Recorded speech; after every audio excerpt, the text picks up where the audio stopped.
Šodien parunāsim par sabotāžu hipnozē. Pagājušajā reizē mēs runājām par cilvēku grupām, kuras tīri fiziski nevar iet hipnozes un transa stāvoklī. Šodien mēs runāsim par visiem tiem pārējiem, kas neatiecās uz šiem te grupām, bet kas nevar iet hipnozes stāvoklī. Par šo te hipnozes un transa stāvokli arī ir atsevišķs video. Bet pavisam īsi transa stāvoklis ir stāvoklis, kurā mēs varam atrast atbildes uz visiem mūsu jautājumiem. Uz jautājumiem, kas guļ mūsos iekšā, jo zemapziņa zina visas atbildes. Un tagad atgriežamies pie sabotāžas. Sabotāža mēdz būt apzināta un neapzināta. Par neapzināto sabotāžu.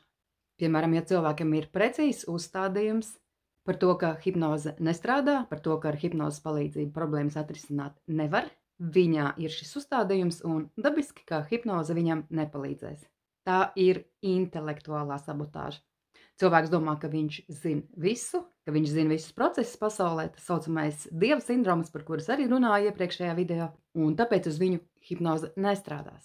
Ir cits sabotāžas veids, kur cilvēks vienkārši nevar atslābināties.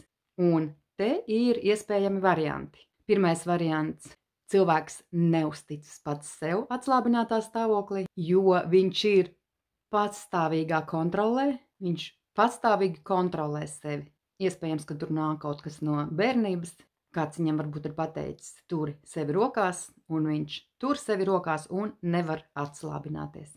Vai viņš vienkārši pats baidās no sevis šajā stāvoklī, jo viņš vienkārši nezina, kāds viņš pats būs šajā stāvoklī bez kontrolas.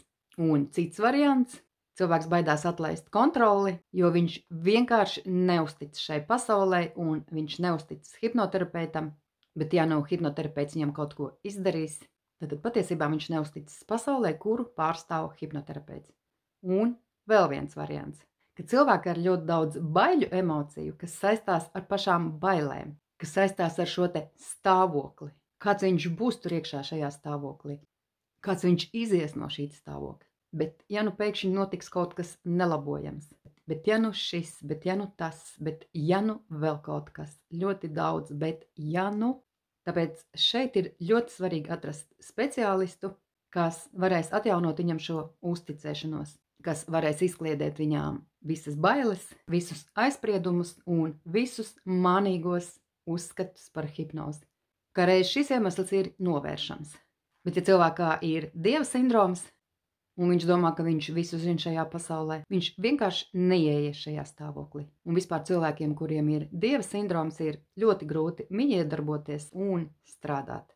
Tas bija pirmais sabotāžas līmenis. Eksistē otrais līmenis. Otrais līmenis ir sabotāža pašas sesijas laikā. Cilvēks satiekas ar kaut kādu savu iekšējo bloku, kas vienkārši viņam neļauj iet tālāk. Cilvēks it kā ieiet hipnozes stāvoklī, it kā pilda visas instrukcijas, bet pilda ar ļoti lielu pretestību, burtiski uz katra soļa ir pretošanās. Tie ir viņa iekšējie bloki, un ar to jau ir jātiek galā konkrēti sesijas laikā. Trešais sabotāžas veids ir ļoti interesants, un tas ir pelnījis īpašu uzmanību. Patiesībā tas ir visinteresantākais sabotāžas veids. Trešais līmenis mēdz būt tikai apzinīgs, tas nemēdz būt neapzināts. Kad cilvēks iziet šo te hipnoterapijas kursu, viņš atrod visus blokus, visus negatīvos uzstādījumus, viņš ir salauzis šīs te programmas, kas viņam traucē dzīvē virzīties uz viņa mērķi. Tātad viņš ir visu uzzinājis, viņš ir visu atstrādājis, un pēc tam pieņēmis lēmumu, ka viņš negrib iet pa šo ceļu. Pilnīgi apzināti. Viņš visu par sevi ir sapratis, viņš visu ir uzzinājis, un viņš ir pieņēmis apzinātu lēmumu, ka viņš pa šo ceļu neies. Tas notiek tad, ja mērķi ir bijuši nevis paša cilvēka mērķi, bet nepatiesi mērķi. Cilvēks kaut ko grib, bet patiesībā tā nav viņa vēlēšanās. Tā ir uzspiesta no apkārtējās vides. Parasti tas ir saistīts ar pelnīšanas tēmu, ar finansēm un ar biznesu. Svara nomešanas tēmā arī mēdz būt trešā līmeņa sabotāža. Pilnīgi apzināta sabotāža.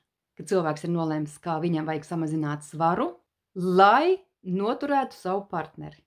Vai lai ielīstu kaut kādā savā kleitā.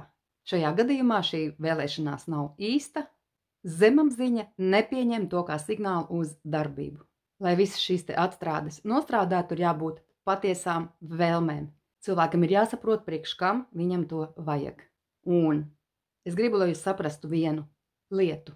Hipnoterapija tā nav burvju tablete, tā nav burvju nūjiņa. Tas ir darbs. Tas ir darbs ar sevi.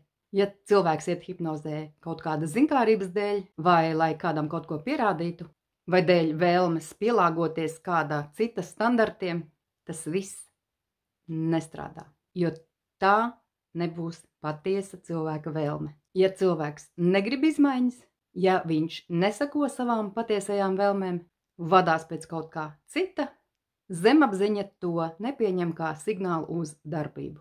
Ir jārada īsts, patiess nodoms.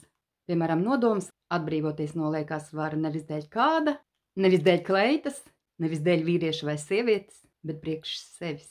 Priekš tā, lai es būtu vesela. Priekš tā, lai es baudītu dzīvi, lai es patiktu sev un lai es dzīvotu mīlestībā pret sevi. Tai ir jābūt jūsu patiesai vēlmei. Nevis kāda cita, bet tieši jūsu. Un tad šajā gadījumā panākumi būs garantēti. Es jums visiem novēlu, lai jums nebūtu nekādas sabotāžas, nekādos līmeņos, un vispār es jums novēlu, lai jūs vienmēr sasniegtu savus mērķus ar hipnozes palīdzību vai bez tās. Pats galvenais, sekojiet savām patiesajām vēlmēm, un jums viss izdosies.